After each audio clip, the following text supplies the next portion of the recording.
Hi, so my name is Ryan Lescure. I'm Alvin Fenner. And I am the guitarist and vocalist in Lavender Blush. And Alvin is the bassist extraordinaire. It's true. And Ryan, we know that you also play with LSD and the Search for God. I do. Which we got some visitors over here. Absolutely, yeah.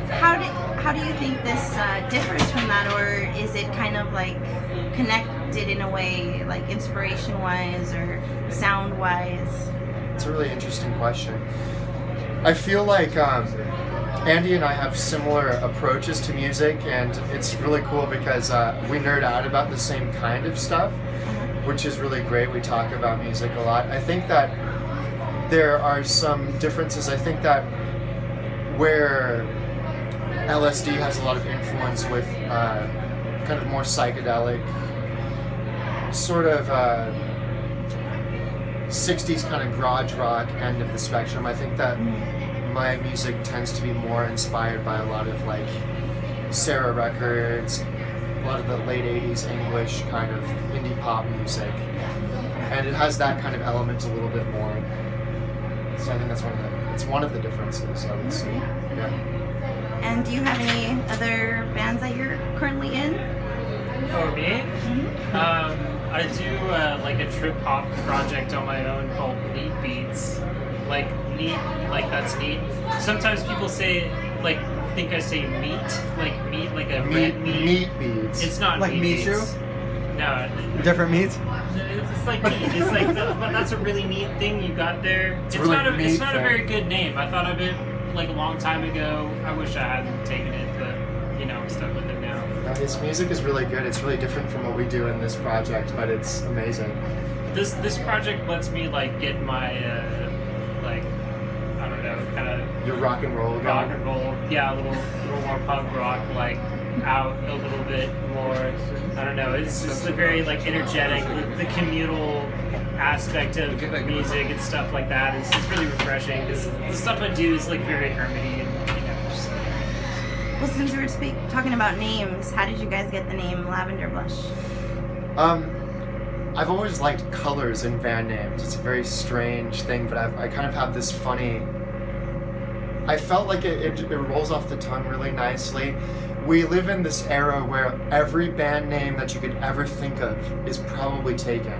And it's to the point where there are all these bullshit bands that start that, like, we're going to spell our name incorrectly, or we're going to add this weird letter or Like whatever. a triangle. Add a couple of triangles. And I think it's interesting. I've also felt like for me it's important. I have never wanted to have a project where the band name was like super masculine or super bro-y, and I feel like this is kind of a bit of a softer name, and I feel like that's appropriate for what I want to convey in the music.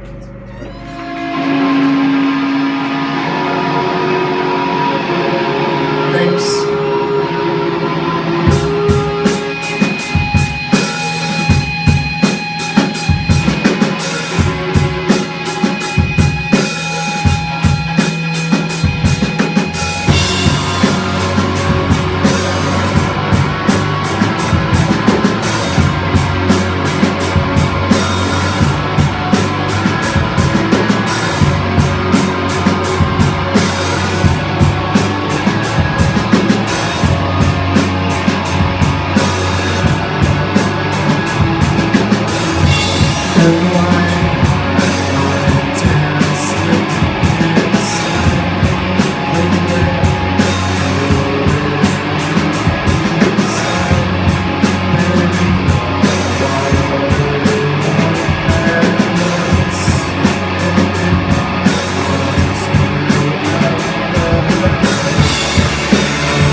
So we have a couple tracks out, and we have 2 more songs we're working on. We're hoping to finish our 5-track EP, and that hopefully will come out within the next couple of months, and then hopefully a 7-inch right after that.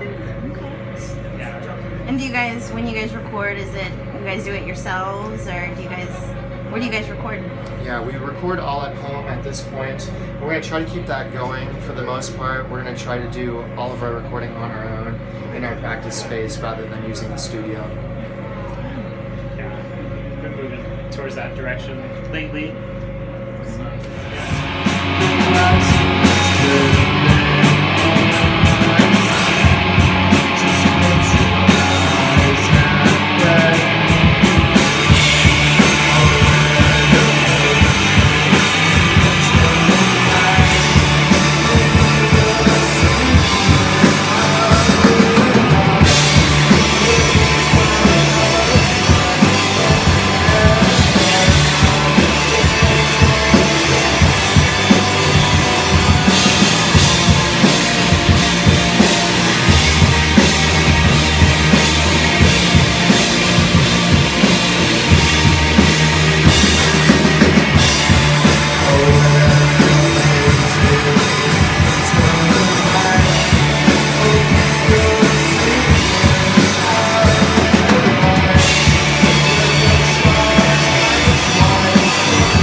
Up that 5-track EP, and then once that's out, I think we're going to start looking to do some more, maybe a California tour.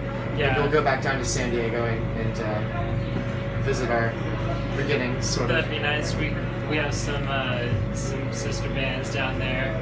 We got some good friends down there.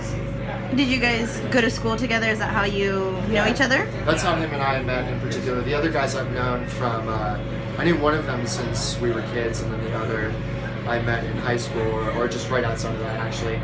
Yeah, we had a class together, and one time we came to class wearing completely matching suits. And there was like an announcement period before each class started, and the teacher would say, is there anything going on in the world that you guys want to talk about? We just stood up and said we were wearing matching suits, and we became friends. We bonded after that. We started making music after that. Right. You have to. Yeah. There's no choice. And are you also from the Bay Area? No, I'm from San Diego. From San Diego. Yeah. Anything else you guys like to add or talk about? No. Inspiration for maybe one of the songs, or what song would you like people to listen to? Like, what's your favorite so far then? What's your favorite out of this set? That's an interesting question. I really like Cathedral, but I also really like I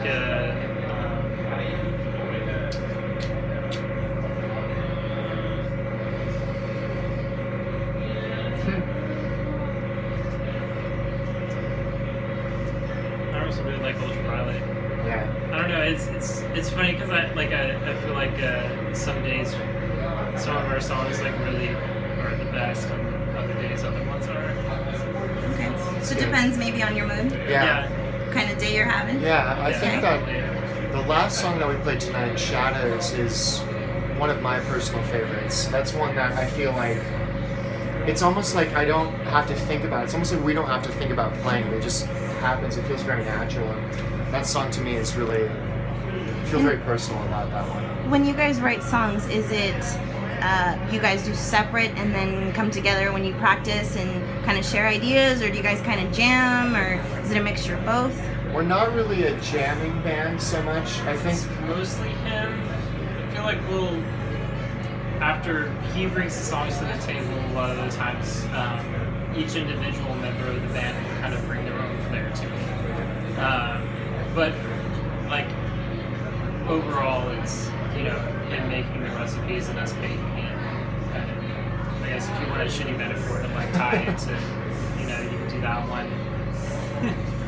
Right, yeah. I think most of the time I have an idea and I'll bring it to the rest of the group and we'll jam on it. And there are a lot of times where my ideas are not fully formed. I have something that I like and I might be really attached to it for whatever reason. And when I bring it to the rest of the band, what tends to happen is that we'll be playing it in our rehearsal space and there'll be things about it that I know are not great, and the rest of the band tends to approach it differently and they have their own ideas and it makes the songs ultimately better. But I would say that I come into it with the majority of the ideas and it gets refined with the full band. I've always felt like when bands don't sound exactly like the recordings live, I really like that. I think that there's something cool about that. I personally am hoping, with this band, the first EP is very me-driven, and I'm hoping to minimize that when it comes to future material and become more collaborative. But in terms of being very jammy, I don't really see us going in that direction. I think that we're a band of someone brings a strong idea, and we kind of refine that idea, and it's not so free-form. Maybe we'll like come from like more like traditions that aren't really favoring jamming as much anyway. Like I don't know, you know, Twee and stuff. And, like, just, you don't really hear like the softies jamming on something for a while or anything. And, like I don't know. Yeah, not a lot of extended soloing going on in our world. Yeah. And then, there's a place for that. I don't mean to slag extended soloing as a concept. Sure. But I think that in terms of the music that I feel like has always really spoken to me, it's tended to be very, very compact and not really expansive so much. Expansive in terms of sound, but not in terms of maybe soloing. Anything else you boys would like to add? No. Thank you for coming out. Thank you for doing this. Thanks to POW Magazine. Yeah. Excellent. Great. Thank you.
You're too kind. Thank you so much.